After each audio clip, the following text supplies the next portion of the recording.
안녕하세요. 오늘은 문해력 낮은 학생들 공통점에 대해서 말해 드릴게요. 저도 정말 많은 학생들한테 문해력 지도를 해봤고, 저 또한 낮았다가 굉장히 높아진 케이스예요. 정말 글 한 페이지도 책 읽기 어려웠다가, 삼수 끝에 이제 수능 국어 1등급을 맞으면서, 아, 이렇게 읽구나라는 원리를 직접 제가 안 좋았다가 좋게 만들면서 깨달은 거여서 정말 이 하위권들 있잖아요. 낮은 친구들이 왜 그런지 정말 정확하게 알고 있어요. 제가 이걸 정말 공부를 열심히 했거든요. 그래서 그런 학생들의 특징에 대해서 한번 말씀을 드릴까 해요. 먼저 첫 번째는 글을 대충 읽어요. 대충 읽는 습관 자체가 이미 깃들어 있어요. 이게 조금만 길어져도 어려우니까 포기하고, 어려우니까 포기. 그 다음에 재미없으니까 몰입 안 되고, 재미없으니까 어때요? 한 문장 읽고 딴 생각하고, 한 문장 읽고 딴 생각해요. 그러다 보니까 글 자체도 또박또박 주어 서술로 끊어 있는 게 아니라 대충대충 읽는 습관이 깃든 거죠. 정말 위험합니다. 이거는 어떤 결과를 맞이할 수 있냐면, 거의 전 과목을 파탄나게 할 수 있는 아주 치명적인 습관입니다. 그래서 진짜 어렸을 때 하루라도 빨리 잡는 게 중요하고요. 자, 두 번째는, 자, 아주 중요한데요. 다 어휘. 어휘를 모르는 단어 그냥 대충 넘어가는 습관이에요.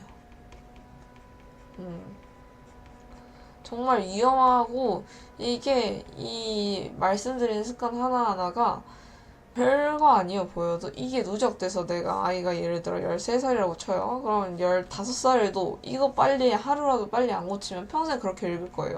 20살 돼도 그렇게 읽고 25살 돼도 그렇게 읽을 수밖에 없어요. 그럼 안 되잖아요, 우리. 어휘도 이거의 어휘에 대해서 내가 나만의 정의를 내리고 모르면 의미를 파악하고 넘어가야 되는데 그걸 안 하고 모르면 모르는 대로 살아 하고 그냥 귀찮다고 넘어가면 어떻게 된다? 평생 그 단어를 모를 수밖에 없어요. 제가 예전에 고3 학생을 가르쳤거든요. 그때 재밌었던 이야기가 뭐냐면 3월에 가르쳤고 이제 6월, 9월 이렇게 되잖아요. 이때 제가 환율의 뜻을 물어봤어요. 환율이 뭐야? 물었는데 대답을 못했어요. 근데 6월 가서 또 질문이 나온 거야. 환율이 뭐야? 또 몰라. 9월 가서 환율이 몰라. 이때 깨달았어요. 어휘는 진짜 습관이구나. 그래서 진짜 어휘를 그때부터 정말 중요시하기 시작했어요.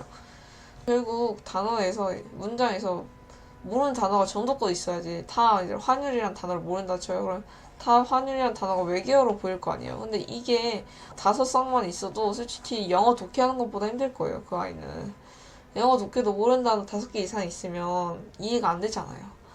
그래서 어휘 대충 넘어가는 습관도 매우 매우 위험한 습관 중에 하나다. 글 그냥 대충 넘어가는 습관, 그 다음에 대충 넘어가는 습관. 그 다음에 세 번째는 뭐냐면 글의 연결성을 이해하지 못하는 거예요. 연결성을 무시하는 거. 결국엔 글 같은 경우에는 문장 간의 연결, 그 다음에 문 단 간의 연결, 그리고 이 모든 게 종합돼서 글을 이해하는 거잖아요. 이해. 예를 들어 네 문단이 있어도 이렇게 네 문단이 있더라도 이때 말했던 내용이 이쪽에 다시 나올 수 있거든요. 그거를 이제 연결해서 읽는 능력이 정말 정말 중요한데요. 그래야 맥락적으로 이해할 수 있잖아요. 근데 그 친구들 어떻게 읽냐? 따로따로 읽어요. 따로따로. 그러니까 어떻게 돼요? 의미가 뭉치질 않는 거예요. 의미가 뭉치질 못해. 뭉치질 못하니까 어때요? 이해도 안 돼. 기억도 안 나. 그럼 결과가 어떻게 되는 거예요? 선생님, 저 뭐 읽었는지 모르겠어요. 저 어떤 거 읽었어요?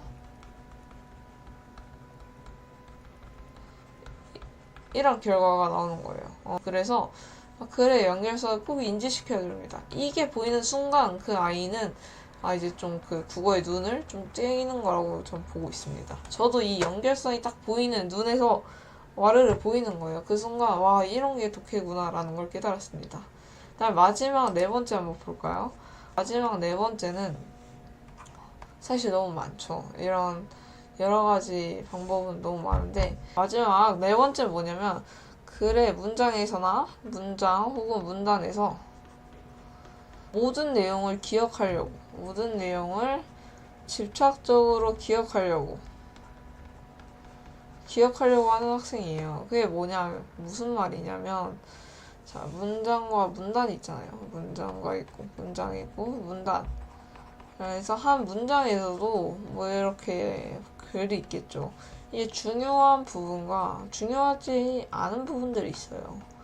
그리고 이거를 파악할 줄 알고 중요한 부분 위주로 기억을 우리가 해줘야 되는데, 그 중요하고 안 중요한 거에 포인트를 몰라요. 문단에서도 예를 들어 뭐 마지막 쪽에 뭐 이거의 동향, 앞으로 어떻게 될 것이다 있으면 사실 날려도 되거든요. 살짝 이런 게 여기에 있었구나. 그 기억 정도, 그냥 위치 기억까지만 해도 되지 세부 내용 같은 걸 다시 돌아와서 봐도 돼요.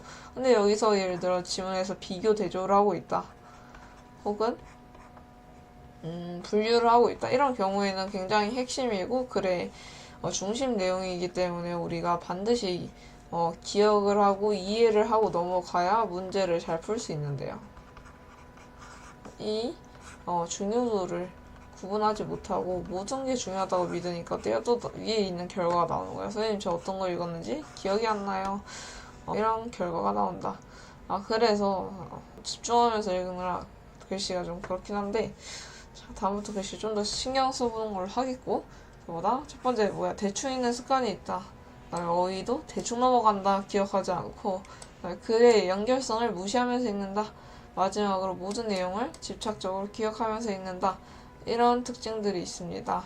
그래서 제가 이렇게 문해력 지도를 하고 있어요. 문해력 지도를 하고 있어서 특히 이제 초등 아이 의 경우 지도를 하고 있으니까 아래에 링크로 관심 있으신 분들, 특히 우리 아이 문해력이 좀 걱정이 된다, 그러신 분들은 문의 한번 주세요. 네, 오늘 영상 많이 도움 되셨으면 좋아요 눌러주시고, 궁금한 점 문해력 관련해서 있으시면 댓글도 한번 남겨주세요.